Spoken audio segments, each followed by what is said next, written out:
Okay, I am getting artsy here with my YouTube videos. This is shot on my phone with a zillion filters.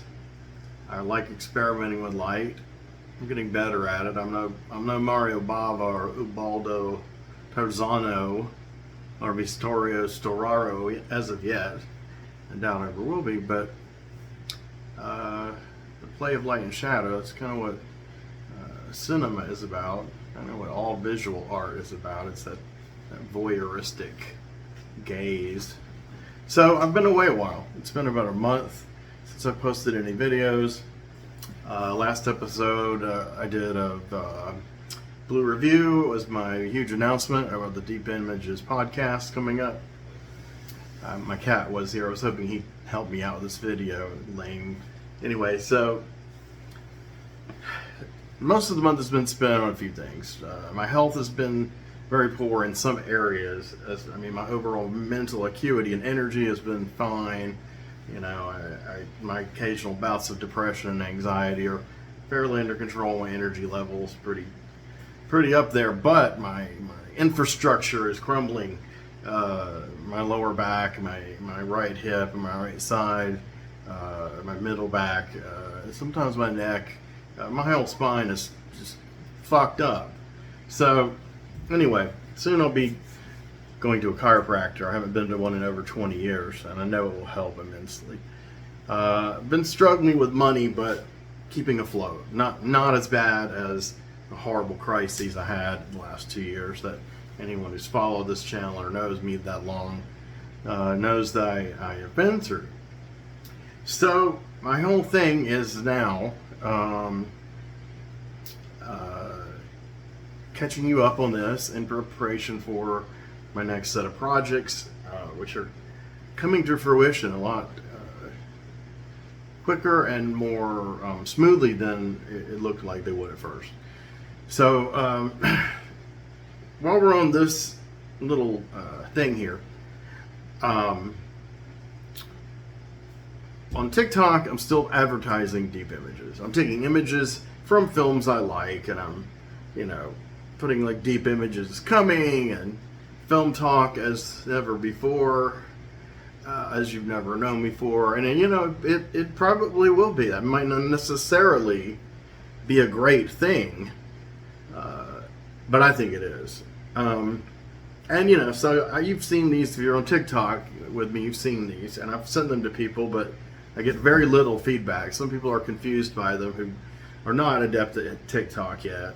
So I'm trying to kind of acclimate them. And some people are, more artsy minded, like my good friend Heather. She gets it immediately and has strong feedback. So a lot of people in the group chat that I've made for the Deep Images podcast, cast, the panel, and the hosts, they know I'm using the TikTok platform in order to advertise.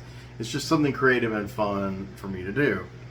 I think they'll get it after a while. I think if they go on TikTok and see a video with their name on it, even if it doesn't have them in it, but just their name on it as part of this project.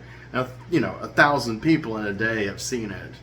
I think the value will be self-explanatory. So that's TikTok. Rumble still has not synced all of my past Blue Review podcast videos.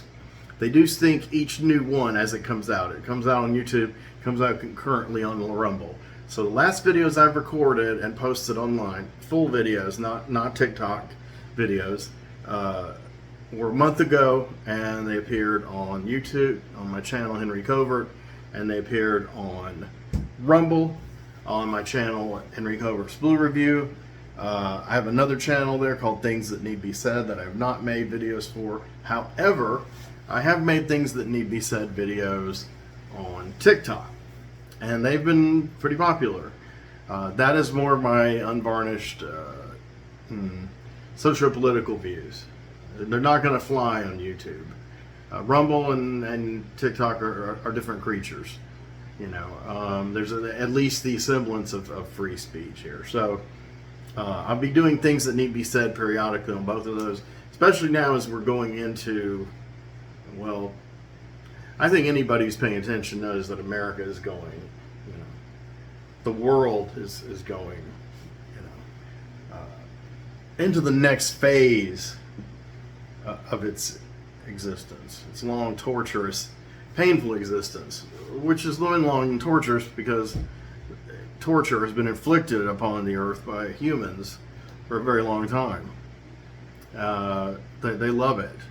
So I'm not one of those. So therefore I like to comment on these evil fools and as they, crack away at our lives. So that's that part out of the way. So now let's get to the deep images thing. So the deep images is, so I'm only going to make this a 10-minute video. Well, I was on TikTok, I could make it 10 minutes, but I'm on YouTube. So this is going to be YouTube, so I'm just going to talk. But it's not going to be very long, I promise. Now then, Deep Images Episode 1 will be premiering on this channel, Henry Covert's YouTube channel, and also on Rumble, Henry Covert's Blue Review channel, which I may change the name of that channel to Deep Images, I don't know. Not sure how many more Blue Reviews I'll be doing. I would like to continue to do solo stuff, kind of off-the-cuff conversational like this about movies, but I feel like it's time to move to a next level, and something has been driving me into this idea of plucking people from obscurity or semi-obscurity, though some far less obscure than me in their accomplishments, and bringing them together and seeing how they mesh in their views on the art of cinema. And film is my #1 favorite art form. I love visual art. I love comic books, graphic novels, of course. I love literature. I write, I draw, I make comic books, I create characters. I have a website full of that stuff called Flickr Street. Actually, it's http //henrycovertsflickerstreet.net. I may put it in the, somewhere in the description. I always do. I think it's always the last one. Anyway, that's an in progress thing, but it does have some meat to it. I'm a vegetarian, by the way. So Deep Images, I was like, let's do a talk show. Let's do what I'm doing, but make it like with my friends, and I want to do it in the grid panels via Zoom, the way my favorite socio-political commentators do it. And I love their conversations, their back and forth. Now, admittedly, these people are talking about, weighty subjects. I mean, there is some joking around, and, obviously there's a lot of horrible things in the world today that are so absurd and ludicrous, they beg to be parodied and satirized, but you can't make this shit up, as they say. And I love channels such as the Jimmy Dore Show, or the Combo Couch, or Hard Lens Media, or Revolutionary Blackout Network, which is one of the best rising left-wing commentator channel in all of independent media. I believe that way. And as a result, these channels are all coming under attack and censorship. I'm veering back into the political. But my point is their blueprint, their visual and conversational blueprint inspired me, because I've watched tons of videos like mine, where it's one person in front of a camera. I follow the show for quite a while. I don't know the lady's real name, but her channel and website is called Deep Focus Lens.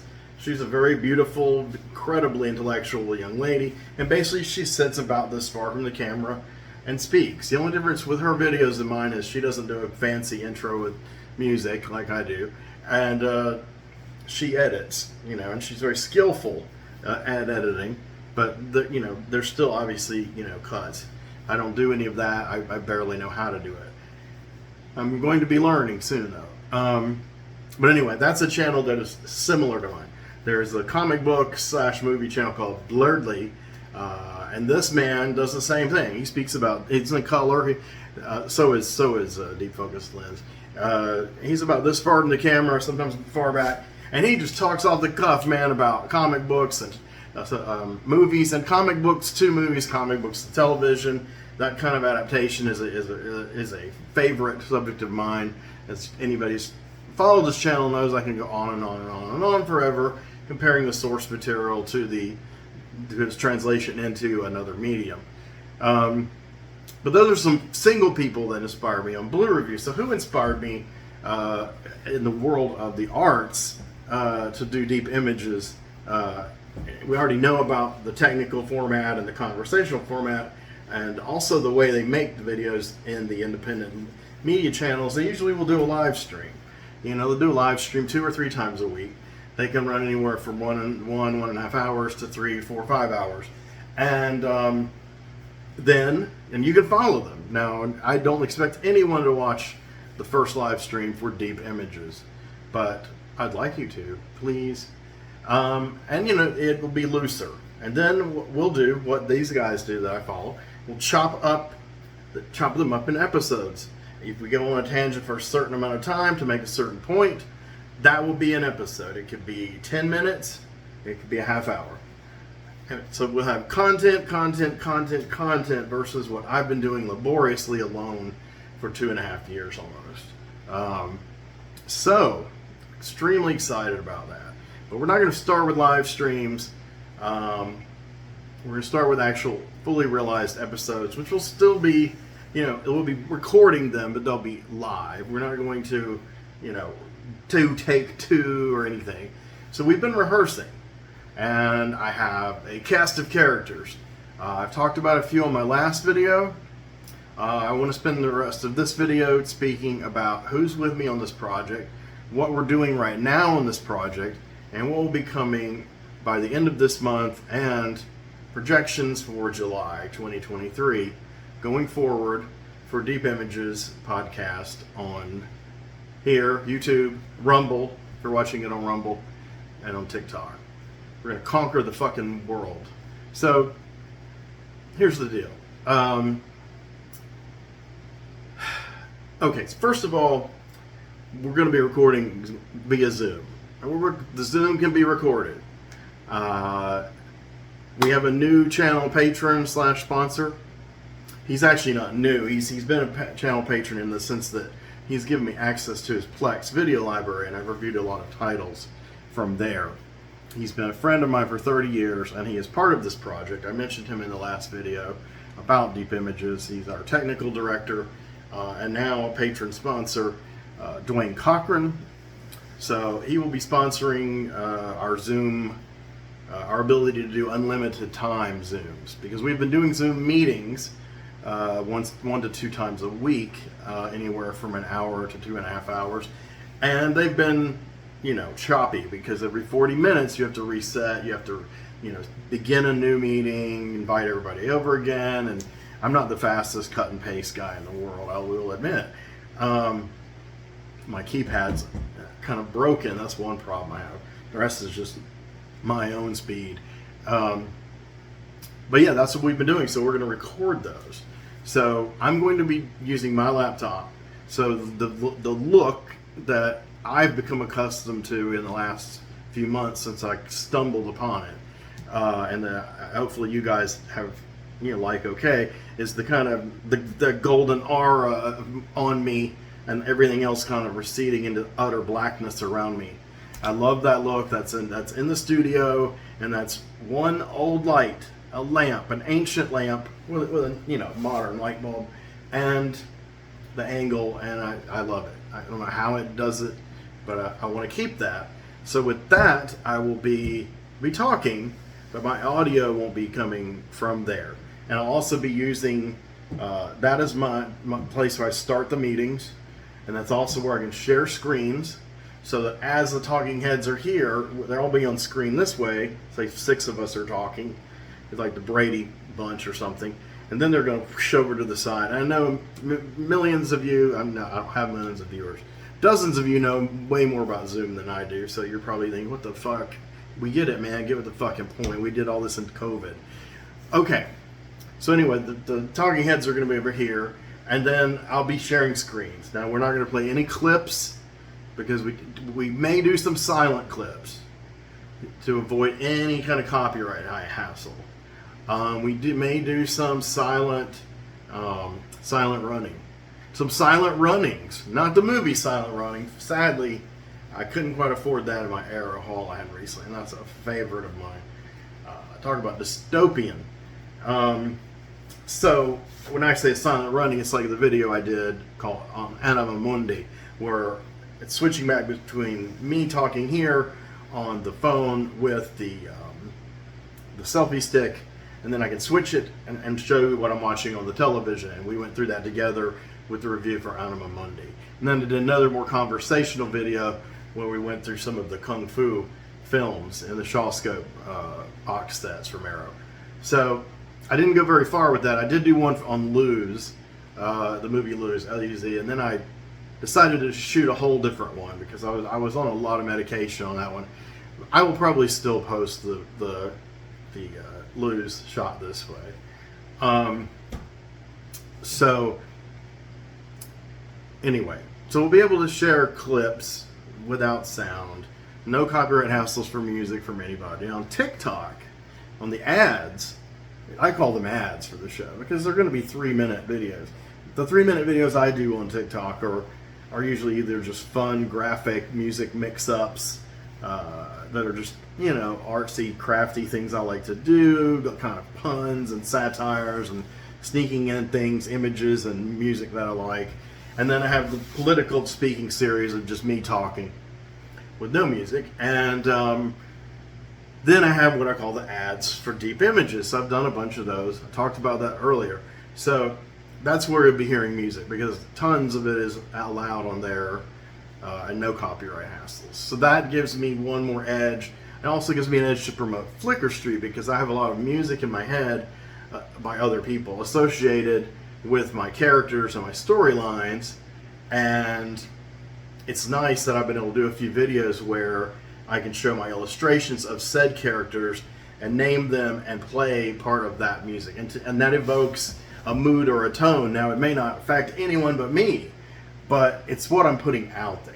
So, you know, it's part of a larger mosaic that'll hopefully come together before I shuffle off this mortal coil. So, Flickr Street is my magnum opus. Deep Images, I think, is going to be my public media thing now. Blue Review is very personal. The name is generic. You know, everybody does Blu-ray reviews on YouTube, et cetera, et cetera. And so let me tell you two things. So let me get back to the one thing, which is that the ones that I've watched of people reviewing comics or pop culture or films, this whole kind of scene, music, whatever, where you have a panel of people, like say 2 to 6 or 7 people, they're not as well orchestrated as the political ones. And the political ones are not savagely moderated. I mean, they strongly moderate their live chats because people get pretty damn nasty about their political opinions in real time there. But and I've been part of live chats on many times on all of the channels I've mentioned, and others like Do Dissidents is another good example, and Sabby Sabs. Other people I'm plugging that I want y'all to watch if you're interested in getting real news about how fucked up the world is and what can we do about it. So those have not been as successful, but I've seen some that have verged on what I call successful. So I think what we're doing is right on the verge of being successful. The first few episodes may be, you know, there may be some bloopers and gag reels that we keep in. Don't get it out. Oh, you know what I'm saying? I'm not an editor. Now, Dwayne Cochran being our technical director, he can probably, I know kind of how to edit videos, but I'm not confident at doing it yet. I did more in the past, such as when I made the Coven video of the song Lady O. I made that specifically for Jinx Dawson, the lead singer of Coven, the band. She approved it and put it on her official website, and I love Jinx. Jinx and I helped each other. She helped me probably more than I helped her, but I did try to help her when her career came back, when she reassembled Coven in the early 2010s. And I consider her a distant dear friend. We have corresponded, we have spoken. I've seen her live, but I did not get to meet her in person. But anyway, I was really good at the editing then. I had a handle on it, and my ex-wife was a really good tech head. So what I'm trying to do now is get with Dwayne, and even the things that he's not sure of, he can suss out quicker than I can. He's always had this ability. He's always been my point man. When I don't ask for it, when somehow he knows when I need help. I called him my archangel yesterday, like I have a guardian angel or whatever. So when he told me he was going to sponsor the Zoom for a while, I was like, Jesus, man. So he's an integral part of what we're doing. He just won't be on camera very much on the actual episodes. But he is going to join us on some episodes. Some will just be kind of a, I guess, sitting in, making sure everything goes smoothly, introducing himself, that kind of stuff, just briefly. And then probably he won't pop up for a while until we start doing some episodes on television series on Blu-ray that we enjoy, dissecting them, discussing them, theories, ideas, whatever. Just like I did 2 Twin Peaks videos. I did a whole series of television-oriented videos, like a show, and it completely flopped. And, that's cool. I should have worked it into Blue Review and kind of kept the tapestry going. And since that flopped, I have done, like for instance, I did an hour on Loki miniseries on Blue Review. So we're going to move into that area at some point, and Dwayne is really concentrated heavily in that area. He's a heavy collector of film and TV. He's been in the film industry. So what am I doing with this? Well, this is my concept, and I'm advertising it. I'm making videos promoting it. I'm talking to everybody about it. I'm collecting everybody. I'm collecting everybody's input or sussing out that they don't want to give input, and then they're going to move on, and I'm going to move on. And there shall the twain meet. And so it's been that process of, I had about 20 odd people in my mind, and I approached each of them on Facebook Messenger. They're all people I've known online, and many in person as well, for anywhere from 2 or 3 to 25 years. And initially things looked good, and then some of the behind the scenes drama became discouraging. And there's no need to lie about it, because I went into it naively, I believe. I'd like to do a different video, just kind of a personal, one of those arbitrary interlude ones I used to do.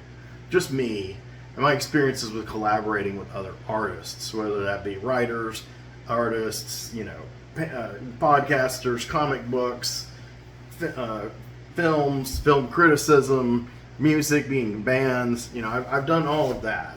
I've never made a film. So this stuff here is the closest I'm going to get to being a director. Deep Images will be my first real credit as a director. So I'm the director. I'm putting everything together. It is like traffic direction. And it takes a lot, but I'm excited. I'm excited when I can get energy back from other people. So some of these people I mentioned to you before. So my main job is being a producer of this, obviously. Being the director of this, and being a host. Not the host, but a host. So it's no longer all on me to talk. So here's some interesting people that will be talking and who have been assembling the material and creating this and shaping and molding it with me, besides Dwayne. I've got Bill White, he is an associate producer, and he is a host. He is a valuable, integral part of this project. He's the second person I approached at all to do it. His knowledge of film and just media, art is just, it's unfathomable. He's a great guy. I think he said he'd done every art form there is except a podcast.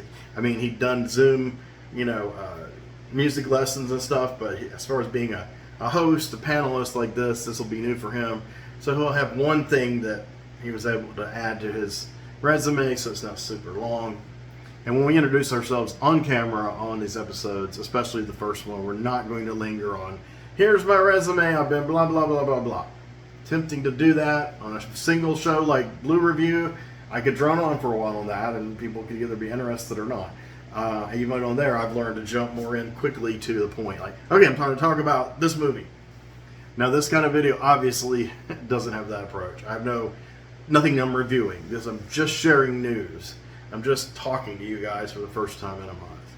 And I hope someone's watching, and I hope you'll drop a like. I hope you'll subscribe if you haven't. And I hope you'll, comment. If you say something mean, I'm very sensitive, so I'm probably going to go off on you and then block you. But, I will definitely hear you out. I'll read it. first. Am I joking or am I serious? You know, that's one thing about me. I prefer to be enigmatic that way. So, an integral part of this project in every way is Sean Lee Levin, my friend of, 15 years, 18 years.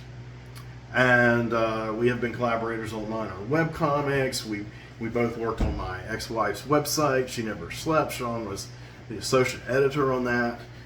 He has done a lot of projects for the Walt Newton and Philip was a Farmer and New Pulp fan communities and pro communities, and everything from videos to essays to proofreading gigs, and he has 2 books published covering that milieu of that fictional universe of crossovers between fictional characters. They're called Crossovers Expanded. They're sequels to the incredible Crossovers books by Win Scott Eckert, 2 volumes that every home should have. And then they need to buy Sean's to expand it, and Sean has an expanded 3 on the way. Sean is basically the producer and a host. At this time, Sean doesn't have the visual camera thing with the Zoom, so Sean will be a disembodied voice. So we are going to do our best not to talk over Sean. We are going to encourage Sean to share his opinions. He used to write in his blog, Diary of a Madman, film reviews, and I kind of mentored him or attempted to mentor him in maybe how to do it a little better, how to improve the delivery on that. And I think he's one reason I wanted to do this show, because I think talking, you're freed up. You're not like super, you may not end up with a product that's like indelible and immortal, like, a great novel. But the point is, you're going to communicate the information in an easier way. There's going to be more of a flow, and especially if you have other people that you're talking with. So I'm happy to have him on board. I can't really do this without him either. So the next person is another person I met through the Walt Newton fan community. And if none of you know what Walt Newton is by now, I'll explain it sometime. And Philip was a Farmer, was a grandmaster of science fiction. He won Hugo and Nebula. He died a few years ago. I met him once before he passed. He changed science fiction forever. He introduced frank themes of anti-clericism and raw sexuality. That very few, if any, were doing in that field at that time. We're talking the early 1950s. So that's Farmer. He's brought us all together, really. A lot of my friends I met because we're fans of Farmer. So this next man is a good example. Keith Howell, he has illustrated the covers of Sean's, all 3 of the Crossover Expanded books, including the one that's forthcoming. I think the new one is his strongest. I think it's beautiful. Keith has been on a lot of podcasts. He's been moderating podcasts. He's moderated virtual conventions. I took part in a virtual FarmerCon 2 years in a row because I really can't travel anymore. And I just don't have the money or the time or the health to do it. And so I've only been to 2 of the FarmerCons ever. And also in conjunction with something called Pulp Fest, which is now in Pennsylvania. It was in Ohio last time I went. And the first time I was in Peoria, Illinois, and I was at the farmer's home. Wish I had video of that. So, in any case, Keith Howell, he's an artist. I've known him many years. He's done a lot of illustrations for Farmer File, which was a little zine by, the gang who were Farmer fans. I did one piece of artwork that kind of sucked, I'm not going to lie. I mean, I did it for a Farmer story, and if I had to redo, it would be much better. I was not really in my right mind at the time, and I'm not going to lie about that. It's very true. But in any case, I still am on speaking terms with the people involved. But anyway, Keith also did a lot of illustrations for that. He did illustrations for reissues of Farmer stories and novels, and he's got one coming up for Jesus on Mars, which I have within a collection of 3 books, along with Fire in the Night, which is the non-genre book about interracial relationship written in the early 1960s, I believe. Jesus on Mars, though, is brilliant. So, Farmer was kind of like Buñuel. He could really stab into the heart of organized religion and what's wrong with it, and its contradictions and hypocrisies and pain it's inflicted on the world. And also, you know, he dealt a lot with repressed sexuality, how people need to realize their sexuality, and he did most of this through allegorical lens of science fiction. But Fire in the Night, he did it pretty much straight on with the romance part, the race part. Jesus on Mars is still a science fiction book, but it is, you know. Anyway, I would throw it in there with Buell stuff like the Milky Way or, you know, Simon in the Desert, that kind of thing. So Keith Howell has been a moderator in these situations, so he's going to be our, as he put it, loose moderator. I'll probably be directing things a bit more heavily in the first couple episodes, just to be a control freak, to make sure everything works, because that's how I want to make sure everything works. So if I were a film director, I'd be pretty hands-on, at least until I knew I could trust all my crew and cast. And this is essentially what I'm doing here, the cast and the crew. So the crew here is essentially me, Dwayne, Sean, Bill, and Keith. So we are all hosts. Well, Dwayne is not a host, but you know, 3 of us are producers, 2 of us are directors, and 4 of us are hosts. In my last video, I mentioned a 6th partner. I'm not going to go into any of that now. And people who have followed the channel at all and know about this person, who I'm, you know, on fine terms with, as far as I know, you know how much they've contributed to the Blue Review show and to my channel. But their interests are elsewhere, and so there's been a kind of a parting there. So in that case, I'm going to go ahead and quickly talk about some of the panelists, the people who are going to be discussing the stuff with the host. And not everyone is going to appear on every episode. We're going to shuffle it around depending on who has seen what film or who is adept at what topic. You know, none of this is anything new in the world of this kind of broadcasting, but, you know, we're building it, you know, from the ground up. This is DIY. This is a punk rock enterprise, kids. So I don't know what else to say. You know, I'm sitting in front of my phone in black and white with a little stick that's attached to the side of my tub in the darkest room of my house. So, that being said, I'd like to talk about Shelley Druckreich. We have been friends for a good time. She is kind of an encyclopedia of movies, a perennial list maker, great conversationalist about movies. This will be her first time on camera, and she has a lot of interesting things to say, and she's very good at seeking out things aggressively that she wants to see. And that's part of my whole philosophy of watching movies, collecting movies, you know, collecting anything, music. Like, I've got to hear every album by some bands. I'd like to know the oeuvre of an artist. I like to know who did what. That is important to me. It always has been. I always read the credits very closely, and I want the person who did what they did to be credited for what they did. I don't want someone else to be credited. I'm talking with my hands over here, for what they did. And of course, in the world of comic books, the controversy over that has erupted into, you know, an explosion.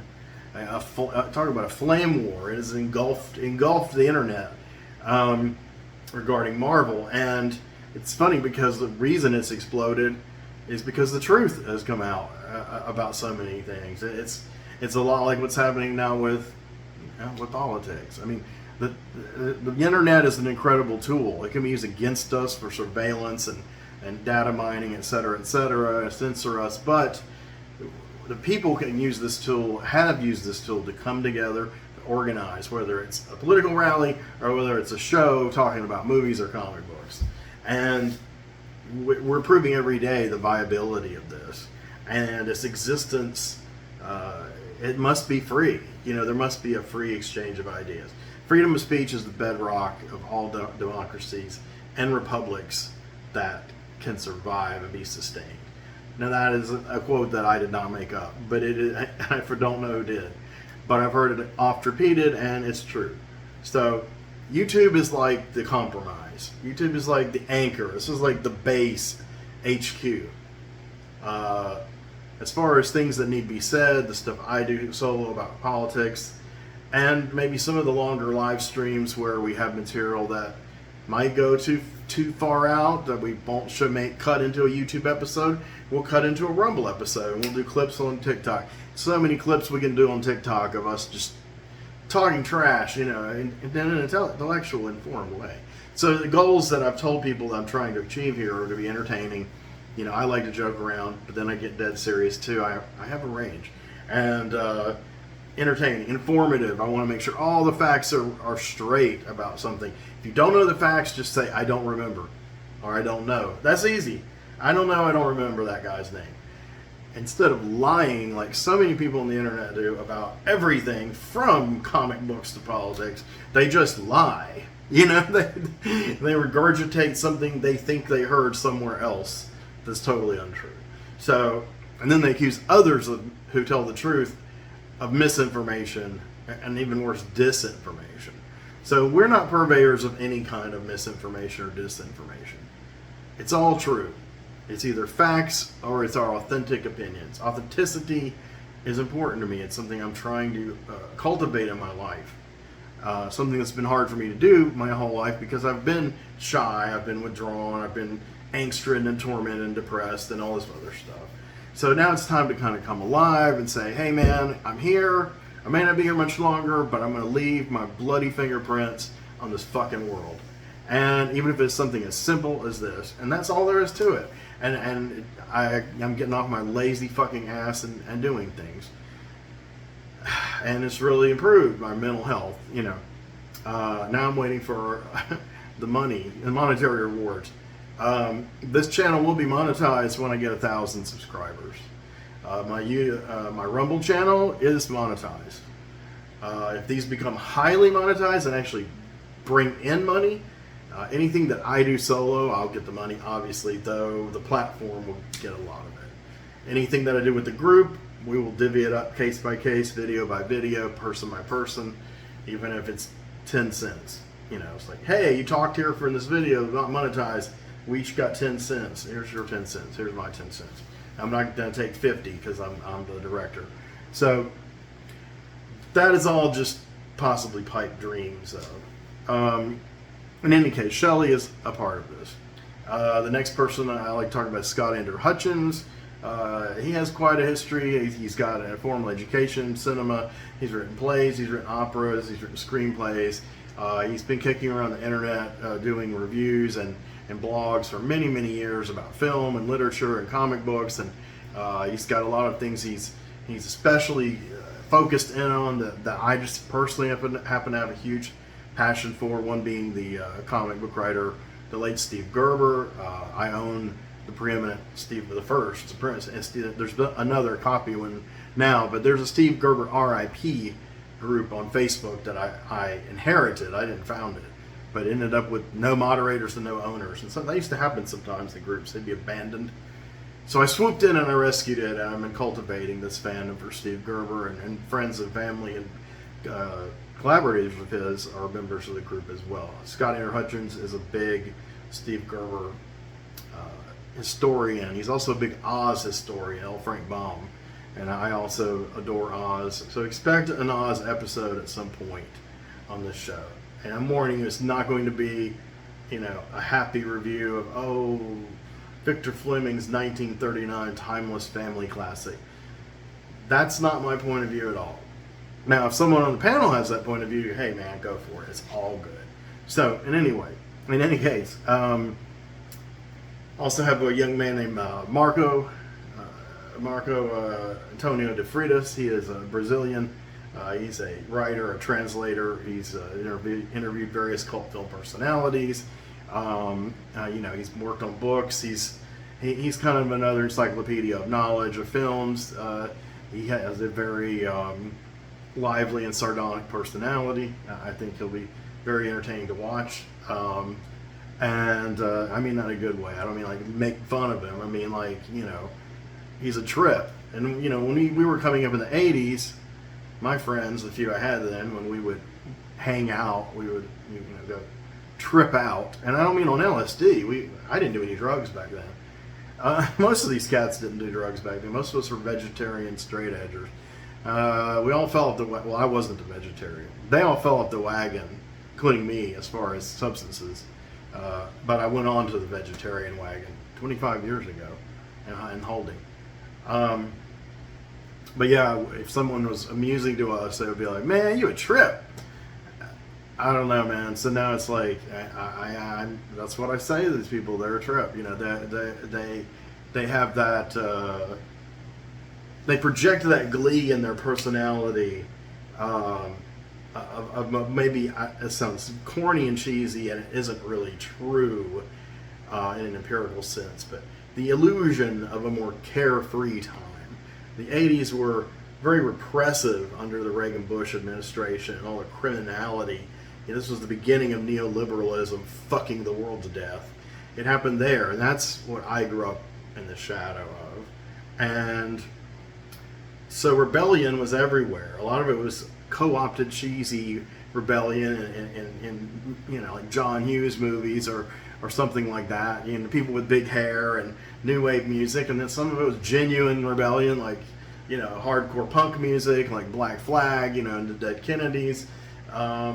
And then there was all stripes in between, you know, and you had films that had all kinds of political subtext and commentary, you know, gradually more female voices, people of color, and LGBTQ voices began coming up. And in the 90s, you know, in film, that whole indie scene exploded and flirted for quite a while with commercial success due to the fact that some of the semi-indie people, who aren't the people I was just talking about, who've been laboring at it for a while, but some of the, you know, kind of ones who hit right away, mainly Weinstein's boys, Tarantino, Kevin Smith, Robert Rodriguez, they kind of opened the floodgates, and Miramax.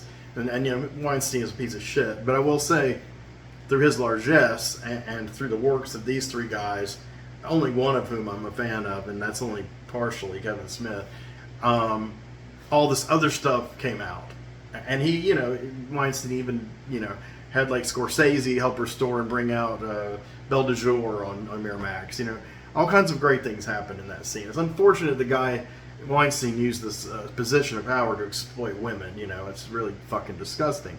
And it wasn't all great. I mean, they brought us the Lord of the Rings trilogy by Peter Jackson, and that is like the absolute opposite of the kind of independent films I'm talking about. I mean, that's like the absolute, you know, pinnacle of gross excess and drippy sentiment and hazy, fuzzy CGI before people perfected it, or semi-perfected it.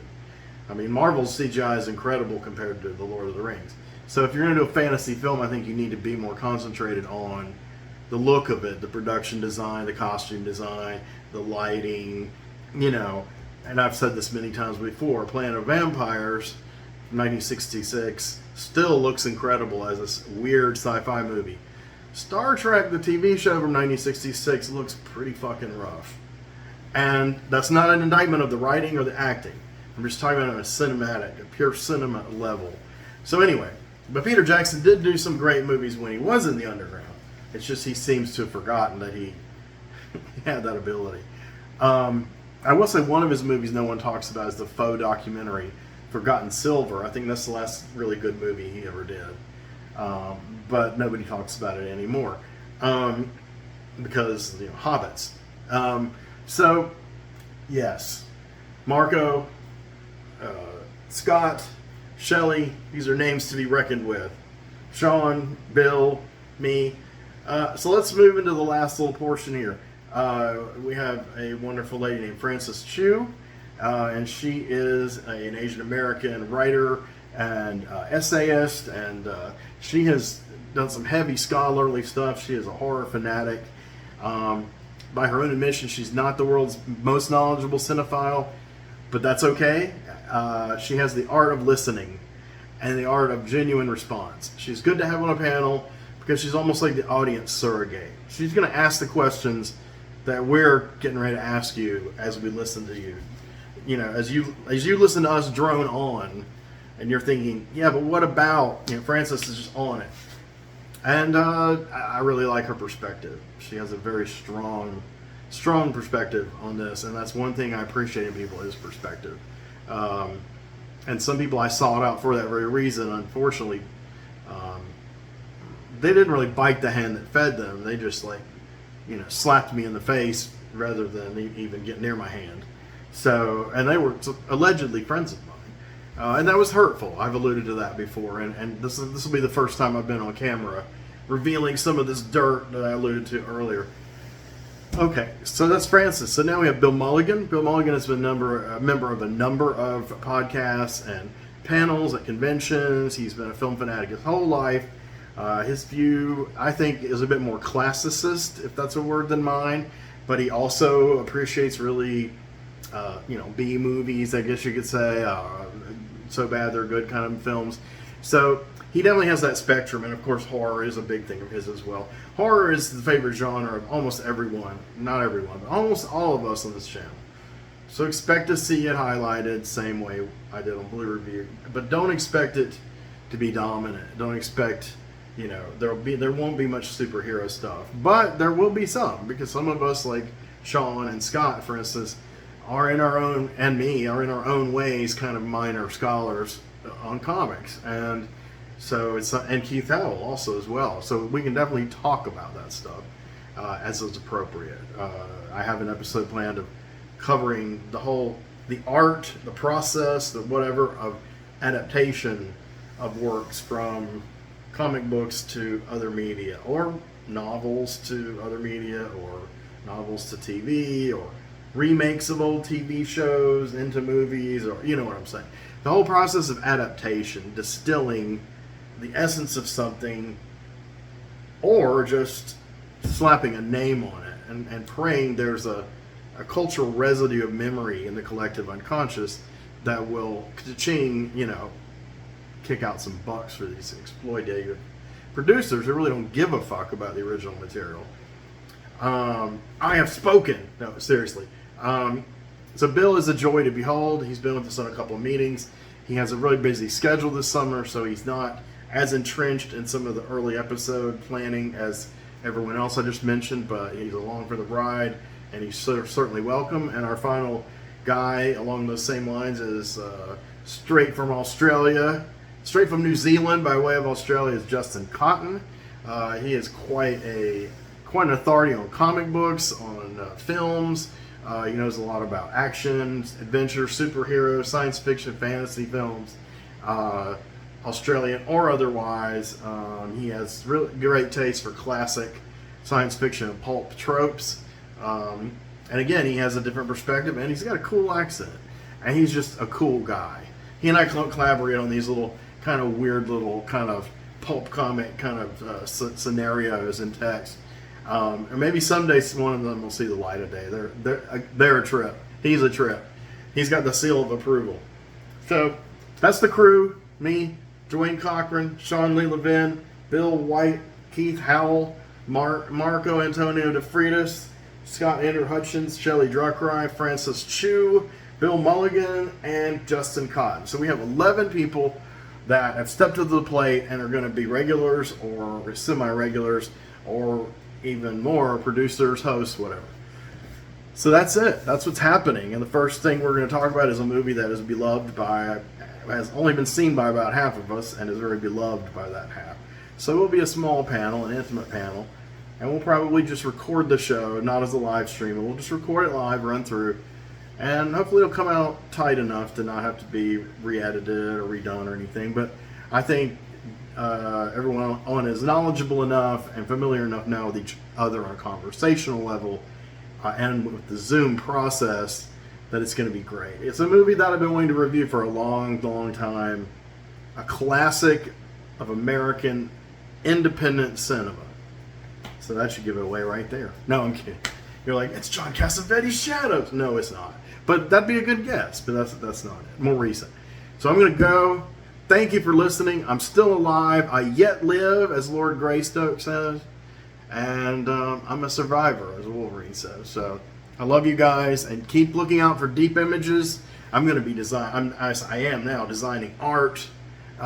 TikTok has a zillion filters. I'm creating art and logos. So there will be a deep images logo, art, and graphic and font and everything that I design and create. If I get stumped for something technical, I'll probably ask Keith, because he's probably the most accomplished artists on this crew, visual artists. I mean, so we're all artists, we're all friends, and we're coming at you from a different perspective. Nobody knows who we are for the most part, and we don't care. But we still love you all, and we want to share our exuberance and joy. Because remember what I said a few episodes back when, I don't know, some horrible dire thing happened in the world. There's a new one every day. And I said, man, let's just, the world's about to end, man. Let's just kick back and fucking watch some movies and trip out till the end. So that's what this is about. Take care.